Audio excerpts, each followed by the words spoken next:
Hi guys, welcome back. All right, we're going to jump on in. I'm not going to use that deck, I don't want it. I want this one, I want a different tall deck.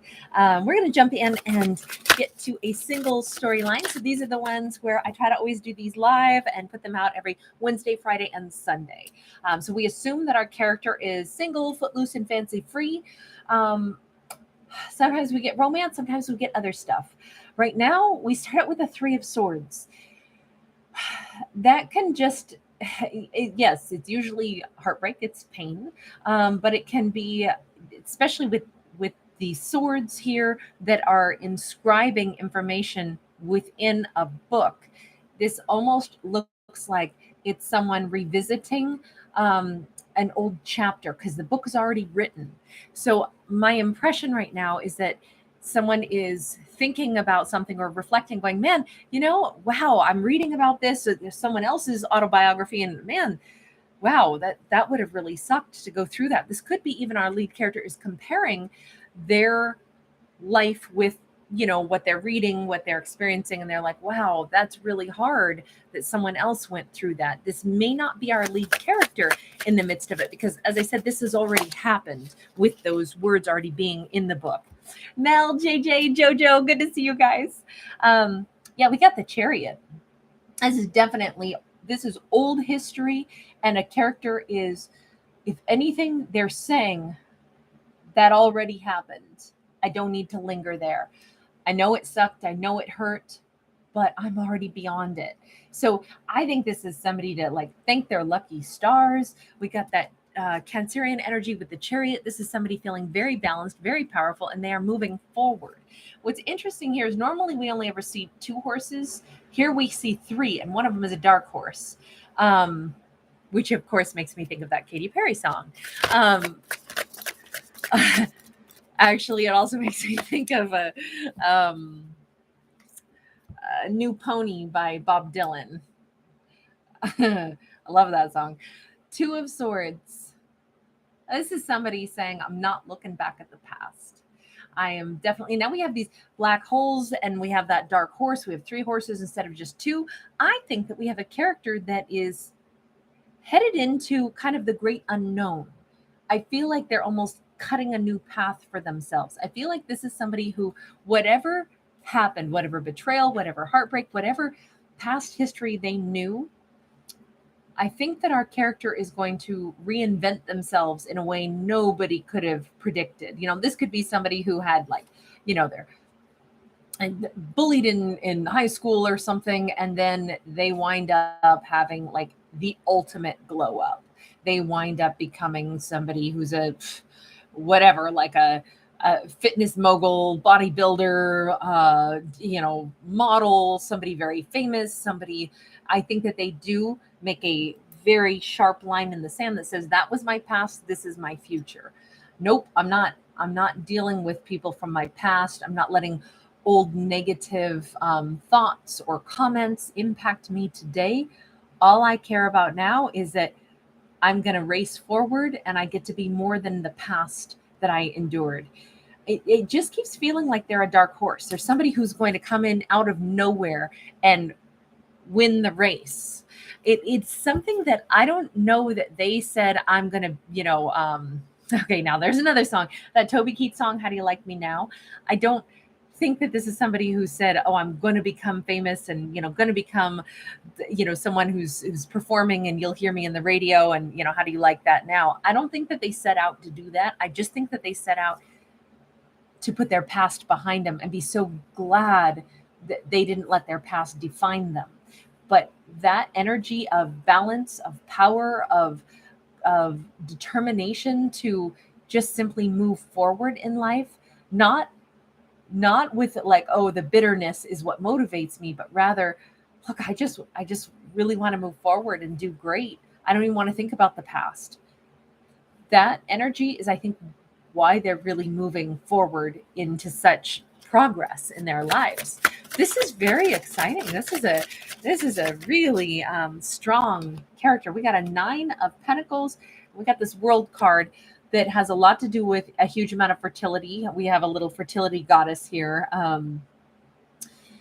Capricorn energy on that World card. This character, I'm telling you, they are going to literally be like a force in the cosmos. They're going to be someone who other things orbit around them. I feel like this lead character is going to wind up possibly becoming could be very, very wealthy. Could be that other people want to be around them, other people orbit them, other people want to see and feel and, get direction from our lead character. Our lead character in Nine of Pentacles is big money. And we have these little morning glory flowers that are blooming here also. It feels like somebody blossoms. It feels like the thing is, there's blossoming and then there's like totally exploding. I feel like this person could become an overnight sensation. They could be somebody who suddenly has a ton of money. All of a sudden, they run a big company. They have a lot of people that, and like influential people that still want to be in their circle. Their sphere of influence is changing. And it could be like this person becomes a global name, a household name. The world card is expansion far and wide. Being that it has a fertility goddess on it, I feel like this character taps into like the ultimate stream of manifestation without meaning to. I think it's like how do I say this? When you tune in on a radio and sometimes you can hear a song, but it's kind of fuzzy. And if you just click the dial one or two more notches, it comes in loud and clear. That's what our character has done.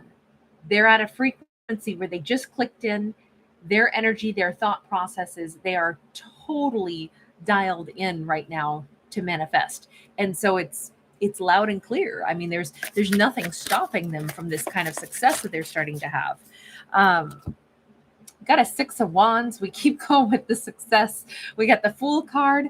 Now we have a Five of Cups. So the bigger they get, the more admired, and I do feel like this character is going to be very admired. The only thing here is that I feel like there's a lonely quality to this character. Like with all the successes and abundance that they start to have, they may be able to live a whole different quality of life. Maybe they get to travel more, they get to take some little trip, and that's where they go, God, I'd love to have someone with me aside from just my fox or my dog or my pet or whatever this is. The world is kind of at my fingertips. I could do anything.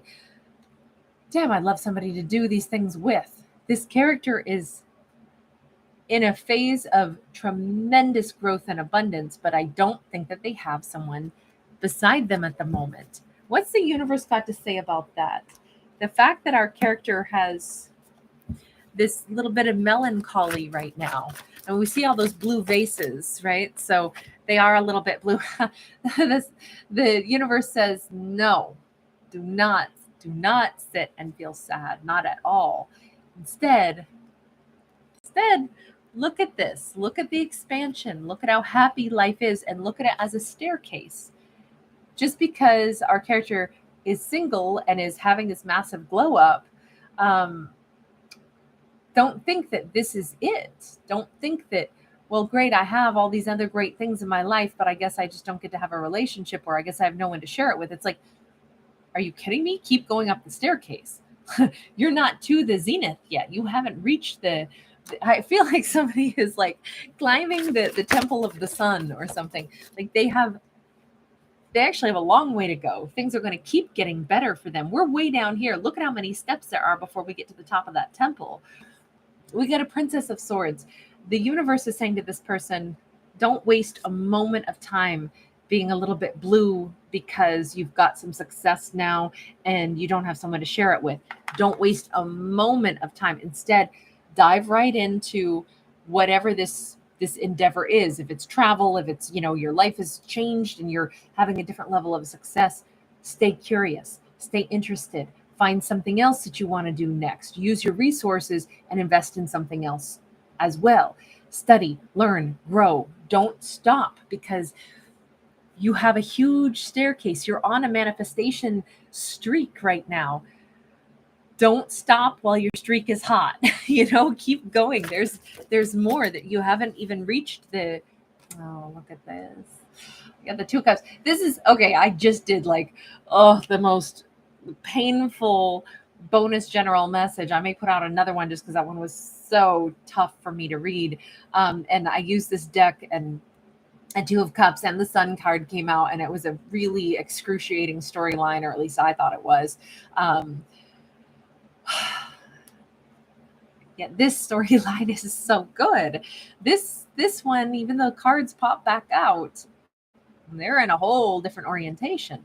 This is a character where if they don't stop and feel sad that there's something lacking in their life, but rather they continuously invest in learning and growing and stay curious about the world and stay interested, they're going to naturally find that Two of Cups person. This is a single person who, they may not want to be single when they have so much to share, but they don't realize they're only going to have more to share, and they're only going to meet somebody better. An emperor on the cusp of all of this, meeting their emperor or becoming the emperor. We do have a Seven of Swords. Tell me about the Seven of Swords. What has that got? Those came out in that last video I just did also, which is crazy. What's this got to do with anything? Seven of Wands. Sevens are numbers of change. And the fact that we have a 7-7 here with profound energy and connection and stability and reliability, this is how we overcome a struggle. I almost think that even though our characters tapped into a wonderful flow of manifestation, I think that this is them still needing to gain a little bit more confidence. This success that they're having is only one phase of it. This is like somebody who could become so successful, but maybe because they haven't had successful relationships, they could still feel like woefully inept in relationships. And that's not true. They can be confident, secure, and successful in a romance as well. But they do have to, once again, we're talking about a temple here. Here we're climbing the steps to the temple of the sun, and here we are inside of the temple. And I always think of the inside of the temple as, one's soul or heart space, connecting internally. How do we overcome any struggle? We've got to find that radiating light within us. And we notice that it's, every color of the rainbow and white light combined. This is like connecting with our higher self, realizing that our character secretly has held on to this belief that I thought I moved on from a heartbreak, a betrayal, but maybe the truth is I carried it with me because secretly I keep thinking I'm lonely because I don't think I'll ever meet that person, or that I couldn't have a lasting, successful relationship. And the universe says that is something that has to still be addressed within oneself, because that's not true. Sevens are numbers of change. Our character does need to get just a little bit beyond that. And the only way to do that is to keep moving forward and almost like keep filling one's life with all kinds of lovely, adventures and things that they're interested in, and then letting themselves meet new people until they meet someone that they really bond with, and then really fully exploring that in a fearless manner and facing any kind of fear that they didn't realize they'd been lugging around, which could have been the fear that I'll never be able to have that. Again, they don't want to block off any ability to manifest. And if they wobble at all and start focusing on, oh, but I'm lonely, I don't have somebody in my life, or worse, I thought I was over a betrayal of the past, but now that I'm so successful, what I'd really love is, if that person from the past who betrayed me hadn't betrayed me and they could still be with me. The universe is like, no, don't go down that road. Don't back up the train. Stay on this path of manifesting. Keep moving up. Keep moving toward more happiness. Stay interested in one's own life and trust that the right character is still up ahead. But there is something here that our character has to take a deep look at. And I'm going to say it's the lie that they've told themselves, that maybe it's the fear that promoted that lie, that I'm never going to meet someone because maybe I can't have that success. And this says, oh, yes, they can. But they do have to believe that. They're so good at manifesting every other aspect of success in their life. This is somebody, man, they're talented, they're skilled, they're, gaining fame, gaining fortune. But there's this little thing somewhere in the back of their mind that keeps saying, yeah, but I can't have love. And the universe is like, yes, you can. You can. Let's get one more and then we'll wrap this guy up. Yeah, Five of Wands. Again, this is sitting outside of the temple and doing a little bit of work before we walk on in. A 5 is also a number of change, but this is where it's like we're practicing right now. So our character, they're practicing being successful so that then they can translate that, what it feels like to be successful into relationship before they get to that 2 of Cups. They got to get comfortable being really successful. I think that's why the universe is like, darling, you can have it all. Here, let me give you a taste of what it feels like to be famous. Let me give you a taste of what it feels like to be super successful, to have, business partners and other people want to be around you. Let me give you a taste of all of that benefit and fertility and all of that success and fame, so that then you realize this is how it feels to be successful. Now translate that into being successful in a romance. And this character is still like, I don't know that I think that could work for me. The universe is like, that's what you got to get over. You got to be ready for that, so you can really be ready for that 2 of Cups, because there's one just up ahead for this character, but they've got to be ready to experience success in all areas of their life instead of secretly hold on to this opinion that that's one area I'll never be able to have success in, because that's not true. I liked this one. This was it's a work in progress for this character, but what's so sweet is that they're having so much success, and all they got to do is be able to get comfortable enough with it and be like, yeah, every aspect of my life could feel this good, including that whole romance thing. Yeah, I could totally see me having success there. They just got to wrap their head around it, and kind of they got to do it a little bit quickly, because they're about to meet a 2 of Cups. All right. I'm always cheering for our characters. You guys, thanks everybody for being here. Lots of love to all of you. You guys, it's always a delight to see you. All right. Thank you so much. I'll see you guys in the next one. Bye for now.